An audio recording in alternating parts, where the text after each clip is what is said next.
Dios les bendiga, bienvenido a la Biblia en un año, día número 34. Hoy nos tocan Hechos capítulo 21, 22 y 23. Hechos 21 comienza con la primera parte del viaje de Pablo y los discípulos que con él andaban hacia Jerusalén. En detenerse en Tiro mientras el barco descargaba, los discípulos urgen, noten bien, por el Espíritu a Pablo que no subiera a Jerusalén. Aunque un grupo de discípulos siguieron con Pablo, aparentemente Lucas entre ellos, algunos se quedan en Tiro junto a sus familias. No obstante, oran todos juntos de rodillas en la playa antes de que Pablo y su conjunto zarpen hacia Jerusalén. Eventualmente Pablo y Lucas y aparentemente otros terminan llegando a Cesarea, donde se hospedan en el hogar de Felipe el Evangelista, quien Lucas menciona en el verso 8 que era uno de los 7, haciendo referencia a su ministerio como diácono antes de su ministerio evangelístico. Noten que Lucas hace referencia a las cuatro hijas de Felipe, quienes profetizaban. Un profeta adicional llamado Ágabo llega a donde está Pablo y tomando su propio cinto se ata las manos y los pies, diciendo por el Espíritu Santo que así le harían a Pablo en Jerusalén. Como resultado de varias profecías, tanto explícitas como también implicadas, los discípulos le urgen a Pablo a no subir a Jerusalén. No obstante, Pablo insiste en subir y con corazón quebrantado, Pablo insiste hasta que los discípulos se rinden, diciendo que se haga la voluntad del Señor. Estando en Jerusalén, Pablo ofrece un reporte a Jacobo y los ancianos de Jerusalén acerca de lo que Dios estaba haciendo entre los gentiles. Aunque Jacobo y los ancianos se maravillan de lo acontecido entre los gentiles, le avisan a Pablo sobre la percepción de los judíos en cuanto al ministerio de Pablo. Muchos judíos pensaban que Pablo se había revelado al criterio de la ley de Moisés, no tan solo diciéndole a los gentiles que no era necesario someterse a la ley de Moisés, pero también diciéndole a los judíos a apostatar de la ley.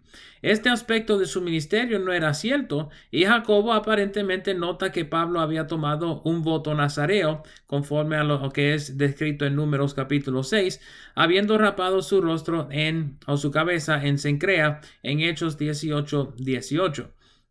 Jacobo sugiere que Pablo tome a 4 varones quienes también habían hecho voto y se purificara en el templo con ellos, pagándoles su ofrenda para que el pueblo viera que aún mantenía la ley. Pablo acuerda con hacerlo. Pero estando en el templo, cumpliendo con los requisitos de la purificación, Pablo es visto por unos judíos celosos de la región de Asia, quienes pensaban que había metido a Trófimo en el templo. Trófimo era un griego de la ciudad de Éfeso, incircunciso, y hubiese sido una afrenta al templo que Pablo lo metiera dentro del templo. Aunque no fue cierto este hecho, la ciudad se alborota y se forma un revolú en el templo. Pablo es arrastrado fuera del templo y agolpeado por la multitud. Viendo que Pablo era golpeado y la multitud no se apaciguaba, corrieron a donde el tribunal de la fortaleza para que interviniera. Recuerden que el templo de Herodes tenía una compañía de soldados estacionados permanentemente en una fortaleza alrededor del templo precisamente para este tipo de asunto. La compañía desciende de la fortaleza y arrestan a Pablo. Cuando la multitud no se apacigua y en vez claman que Pablo debiera morir, la compañía toma a Pablo al hombro por soldados y subido por las gradas hacia la fortaleza. El capítulo termina con Pablo pidiendo hablar al pueblo. Por las palabras del tribuno podemos determinar que hubo otro alboroto recientemente al cual pensaban que Pablo fuera también la causa. Al entenderse, el tribunal le concede la oportunidad de hablar al pueblo. Pablo de nuevo hace señal de silencio y el pueblo calla. El capítulo 22 contiene la defensa de Pablo frente a la multitud. Lucas nos dice que cuando Pablo comenzó a hablar hebreo hubo más silencio aún, dando a entender que la gente pensaba que Pablo también era griego. Pablo comienza su defensa explicando su crianza en Jerusalén, aunque había nacido en Tarso, y su estudio de la ley a los pies de Gamaliel, quien había sido, y no sabemos hasta el momento, pero había sido miembro del concilio. Pablo también menciona su obra de perseguir a los del camino y encomienda al sumo sacerdote como su testigo. Pablo procede a contar su conversión de camino a Damasco.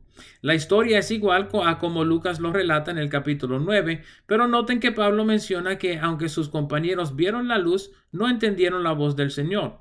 La experiencia que Pablo relata en los versos 17 al 21 aparentemente aconteció durante el tiempo cuando Pablo regresó a Jerusalén luego de haber predicado en las sinagogas después de su conversión en el capítulo 9.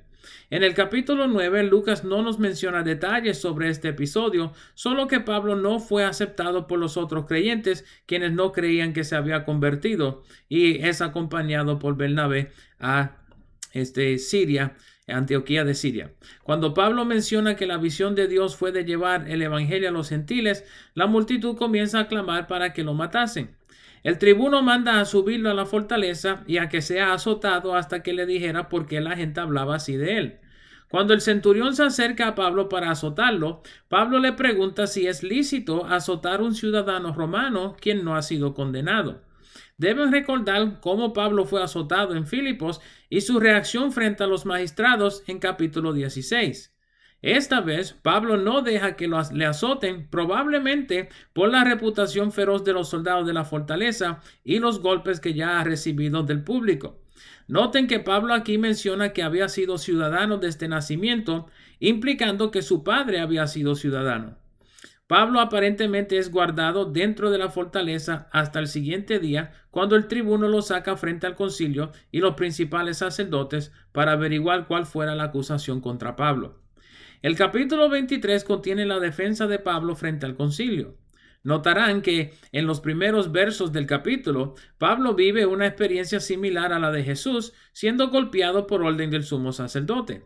Deben notar que para este tiempo el sumo sacerdote es Ananías y que Pablo dice que no lo sabía. Esta frase es problemática por varias razones. Primeramente, porque Pablo mismo acudió al testimonio del sumo sacerdote en el previo capítulo, habiendo trabajado cercanamente con él en el pasado. Segundo, porque el sumo sacerdote vestía de una vestimenta particular, cual lo distinguía como sumo sacerdote. Tercero, porque Pablo había trabajado cercanamente en el concilio, posiblemente hasta perteneciendo al concilio, siendo discípulo propio de Gamaliel. Entonces podemos reconciliar estas palabras en una de varias maneras. Primeramente, pensando que Pablo había llevado tanto tiempo fuera de Jerusalén y estando alterado por causa de su caso, no se fijó que el sumo sacerdote fue quien mandó a que lo golpearan. Segundo, que Pablo padecía, como muchos creen, de una ceguera cual impedía su reconocimiento del sumo sacerdote. Tercero, que Pablo hubiese quedado temporariamente cegado por hinchazón, por ejemplo, de los golpes recibidos el día previo. Aunque las excusas de ceguera no parecen ser válidas, por lo mencionado en el verso 6, que Pablo notó que una parte eran saduceos y otra parte eran fariseos. O, finalmente, que Pablo habla estas palabras sarcásticamente por el hecho del quebrantamiento de la ley por el sumo sacerdote. De todos modos, Pablo reprende al sumo sacerdote por su acto. Viendo que su conversión con el concilio sería infructífero, Pablo acude a sus raíces como fariseo, implicando que lo han acusado por su creencia en la resurrección. Sabiendo que los fariseos creían en la resurrección mientras que los saduceos no, Pablo tuvo éxito en dividir el pensamiento del concilio lo suficiente como para que los fariseos y escribas lo defendieran, mientras que los saduceos lo condenaran. Tal es la contienda que aparentemente alando a Pablo por ambos grupos, el tribunal piensa que lo matarían despedazado. De nuevo, los soldados intervienen y Pablo es llevado a la fortaleza. Esa noche, el Señor le avisa a Pablo que le será necesario dar testimonio de él en Roma. Ciertos judíos del templo, unos 40 hombres, se juramentan a no comer ni beber hasta que Pablo muera. Se ponen en complot con el concilio para que volviesen a llamar a Pablo frente al concilio. Su plan era de matar a Pablo mientras era traído frente al concilio. Un sobrino de Pablo, hijo de su hermana, escucha el complot e interviene, avisando a Pablo, quien acude entonces al centurión y en turno al tribuno. El tribuno manda a Pablo frente a Festo, gobernador de Judea y Samaria. Al oír que Pablo era de Cilicia, acuerda escuchar su caso al llegar sus acusadores. Deben notar que Pablo es transportado de noche, la tercera hora de la noche siendo las 9, y con una gran compañía de soldados. Su defensa frente a Félix se graba en los próximos capítulos y eso lo cubriremos en el día de mañana. Espero les sea de provecho. Nos veremos por estas partes otra vez mañana. Dios les bendiga.